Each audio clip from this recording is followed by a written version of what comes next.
She is talking all things fireworks safety for this 4th of July. And so we're looking at what you are texting in with a question. This person says, my neighbor shoots illegal fireworks every single year. All of our houses are surrounded by woods. We worry that we're going to have a fire, but most of us are afraid to say anything to that neighbor. So what should we do?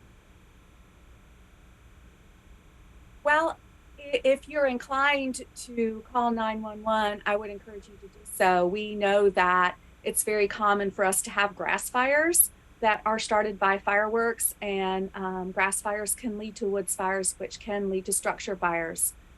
So I would encourage you to call 911 if you are concerned. All right, we've got a couple questions that kind of deal with this. Like this person's asking, is there a recommended distance from your home when using fireworks?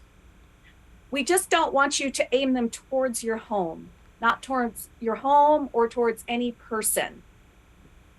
And probably not towards a bank of trees or anything else like that either. Not towards any leaves or brush. And I know that you had said it before, and it seems kind of like self-explanatory, like not to throw it at a person, but people like do it like kind of like as a joke. Yes, please do not point a firework at another person, because we don't ever know when it could ignite, and the consequences could be lifelong for that person. This person's saying, okay, we're going to use sparklers and legal fireworks.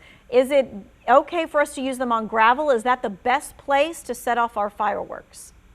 Absolutely. That gravel is so much better than the grass. We know that with Winston-Salem fire in 2020 and 2021, 8 of the fires where the heat source was fireworks were actually grass fires. So please, if you can stay off the grass, do so.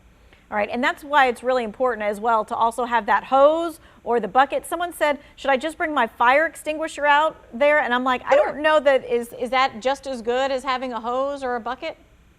So the fire extinguisher would be there if something went wrong. You still want to soak your fireworks in a bucket of water before you dispose of them in a trash receptacle. Gotcha. Okay.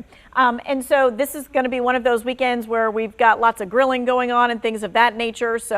And we've got some storms in the forecast. So a lot of times people will want to kind of like pull that grill underneath their garage or underneath an overhang so that they can get the grilling done.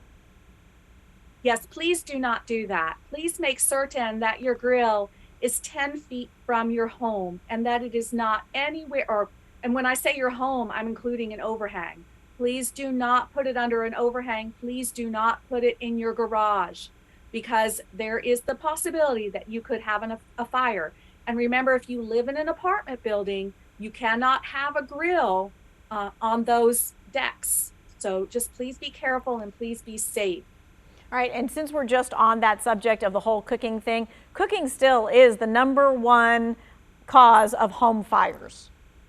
Yes, and with cooking, it's also unattended cooking. So it is going to be a great weekend with lots of family and friends and fun. And we've got fireworks and we've got grilling. And there's always that possibility that someone forgets that they are cooking. So please just take turns and be responsible and watch that cooking, please. And I know people think to themselves, I'm not going to forget that I put it on the stove, but I did it just the other day. I was cooking rice in a pot and it's quiet. And so it totally went all over the oven because I went to do something else. So set a timer, do something to remind yourself that you're actually cooking. Thank you so much. That's what we do. We recommend that you set a timer. That's the best thing to do.